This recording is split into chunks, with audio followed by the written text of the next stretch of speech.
Hello there, friends. Welcome to Start Early Today, your daily dose of mindfulness and positivity. Hope you're doing well wherever you may be.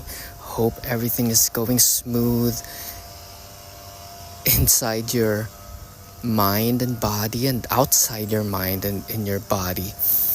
And seeing it as not separate from each other. That the inner world and the outer world is one and the same, and they feed on each other. You create your reality as you think it. You create circumstances around you through your feeling and believing. And to know how it works will give you a good sense of where you'd like to take your life, or how you'd create your time here on earth by design, through intention. And it's a moment-to-moment responsibility. It's being awake to your true purpose. It is knowing and trying what's working for you and what's not working for you. And sometimes you gotta fail, undergo through embarrassment and mistakes for you to truly find out what's lying deep within you, to get to know your true self. So the quote for today is, "The journey of 1,000 miles begins with one step." This quote reminds us that every great achievement starts with a single, sometimes tiny action, whether it's starting a new habit, building a business, or transforming your life.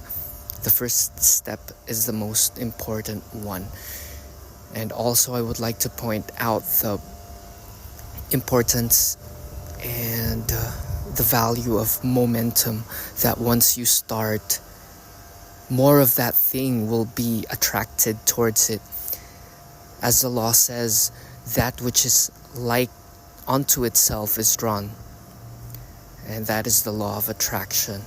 All you gotta do is start and lean towards the direction you wanna go to, pursue this ideal version of yourself. First, you carve it out in your head and in your mind. Imagine yourself 5 years from now. That's a good practice too. Imagining your future self and knowing the gap between your present self and your future self. And in knowing and imagining this, the path slowly appears. And in carving that path and in walking that path, it also takes mindful deliberation of truth.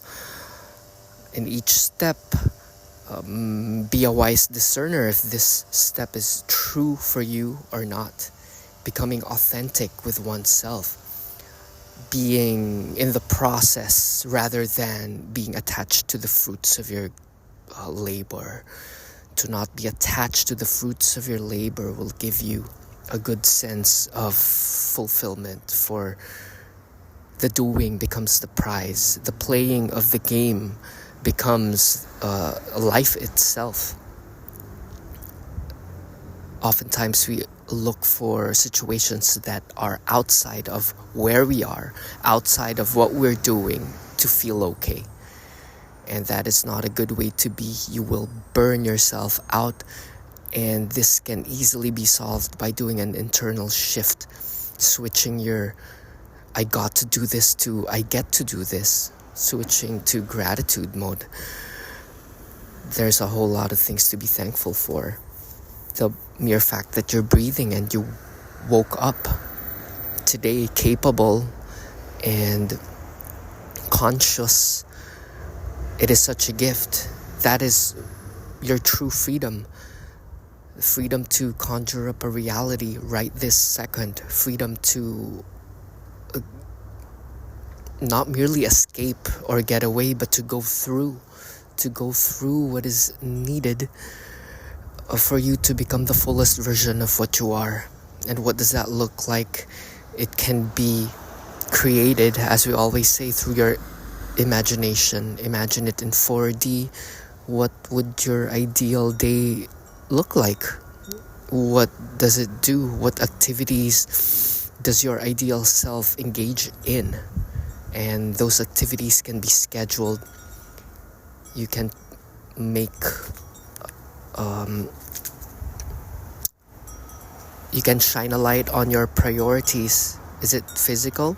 Is it financial? Is it your business? Is it your relationships? And life comes in or cycles in seasons.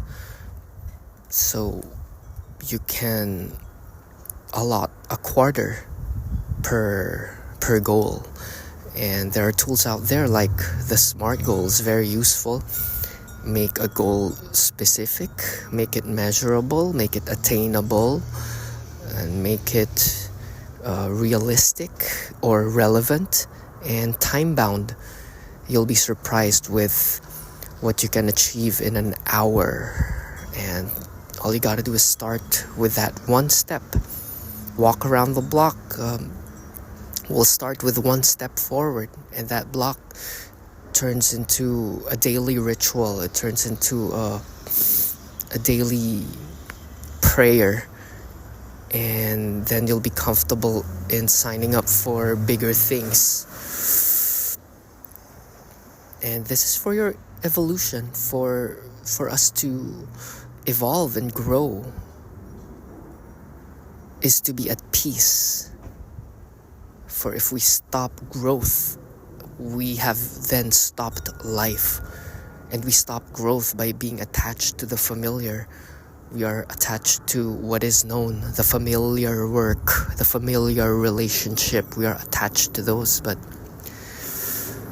if you take a time and zoom out and look deeper by creating a wider space, we'll get to understand things in a deeper way, in a more truthful way, if you ask me. So, one story for reflection. Let's talk about J.K. Rowling, the author of Harry Potter. Before she became one of the most successful authors in history, she was a single mother on welfare, writing in coffee shops. She didn't have a publishing deal, money, or resources, but she had an idea and the courage to start. She wrote one page, then another, and eventually that small beginning turned into a global phenomenon. The lesson: don't underestimate the power of starting, no matter how small or imperfect. So the takeaway for today's episode is the challenge. I invite you to take up a voluntary challenge, because we always resist. We don't like it when other people impose a challenge on us, and it is inevitable that one day nature will impose a challenge on you. And the best way to do this and to face life is to be prepared by taking up your own challenges. Maybe it's writing the first paragraph of that book, reaching out to a mentor, or simply committing to a healthier habit.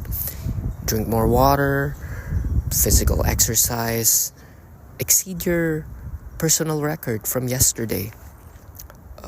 As of this week, banging out 100 push-ups is no big deal to me, even though it's just it's not a full push-up, it's like mini push-ups. And it makes me feel good that I know I'm growing and evolving physically, because it's all interconnected. It's the basic needs of humans. We need uncertainty. We need certainty. We need variety. We need significance. We need growth. We need contribution, and we need connection. And make sure you're checking those boxes before you retire or before you end the day. And it's sunny out. We are free to do whatever we choose to.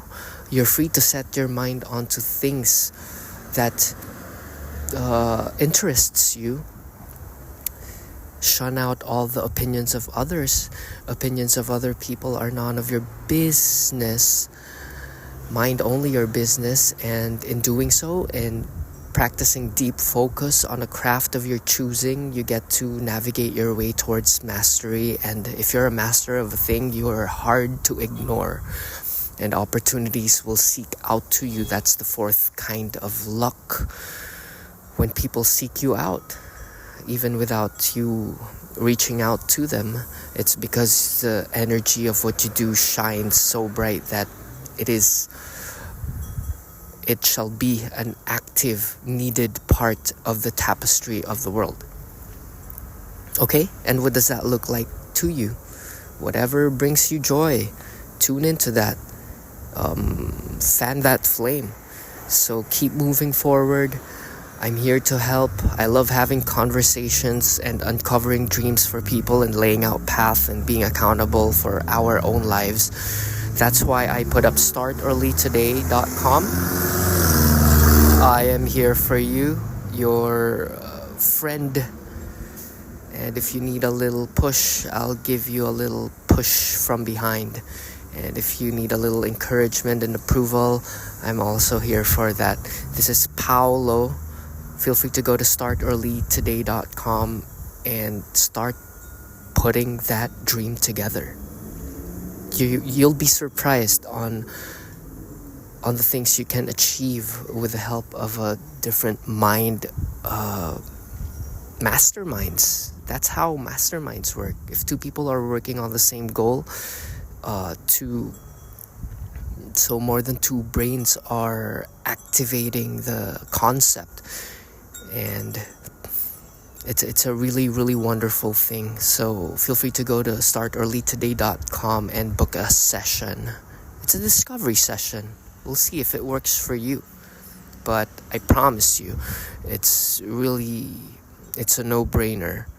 To go for your dreams is the only way to live each day, because time will pass, and it's better that you have given it your all. You've tried your best and you have invested in yourself rather than looking back with regret. That's it for today. Namaste.